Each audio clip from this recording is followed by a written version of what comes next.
சின்னத்திரை நடிகையான வைஷாலி அவர்கள் ரொம்பவே பிரபலமானவங்க. பல சீரியல்ஸ் பண்ணியிருக்காங்க. டக்குன்னு சொல்லணும்னா மகாநதி சீரியல்ல வெண்ணிலா கதாபாத்திரம் பண்ணியிருந்தாங்க. ஸோ இப்போ அவங்களுக்கு குழந்தை பிறந்து அந்த குழந்தைய பார்க்க வர செலிபிரிட்டீஸில் அந்த ஒரு ஃபோட்டோஸ் வீடியோஸ்லாம் சோஷியல் மீடியாவில் உலா வர அது ரசிகர்கள் பலரும் லைக் பண்ணிட்டு தான் இருக்காங்க.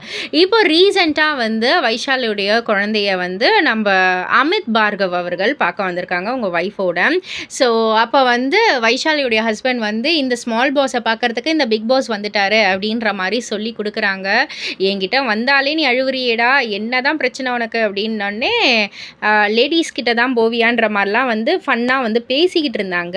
அந்த சமயம் ஏன்டா உனக்கு சாண்ட்ரா பாரு தான் வேணுமா அப்படின்ற மாதிரி வைஷாலியோடைய ஹஸ்பண்ட் நக்கலாக கேட்க உடனே அமித் ஐயோ வேணாண்டா நீ ஜாலியாக இரு அப்படின்னு சொல்ல அந்த ஒரு வீடியோ ஒரு மாதிரி போச்சு. ஸோ இதை மட்டும் நம்ம கட் பண்ணிக்கலாம்ப்பா அப்படின்ற மாதிரி அந்த வீடியோலேயே சொல்லியிருப்பாங்க. பட் ஆனால் பப்ளிஷ் பண்ணியிருப்பாங்க. ஸோ இதற்கு கீழே நிறைய பேர் கமெண்ட்ஸ் பண்ணியிருக்காங்க. அந்த எல்லா கமெண்ட்ஸ்லேயும் பாருக்கு ஆதரவாக பேசியிருக்காங்க.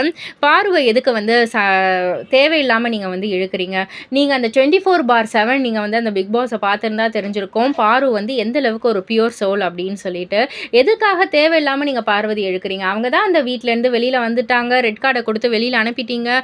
அவங்க ஏதோ ஒரு பீஸ்ஃபுல்லான ஒரு வாழ்க்கையை வாழ்ந்துக்கிட்டு இருக்காங்க. எதற்காக சம்மந்தமே இல்லாமல் அவங்க பேரை நீங்கள் இப்படி டேமேஜ் பண்ணணும் அப்படின்ற மாதிரி நிறைய பேர் அவங்களுடைய கோபத்தை காமிச்சிருக்காங்க அந்த கமெண்ட்ஸில். ஸோ இதை பற்றி நீங்கள் என்ன நினைக்கிறீங்க, உங்களுடைய கருத்து என்ன அப்படின்றத கீழே உள்ள கமெண்ட் பாக்ஸில் குறிப்பிட்டு சொல்லுங்கள். மறக்காமல் சேனலில் சப்ஸ்கிரைப் பண்ணி பக்கத்தில் உள்ள பெல் ஐக்கானை கிளிக் பண்ணிவிடுங்க.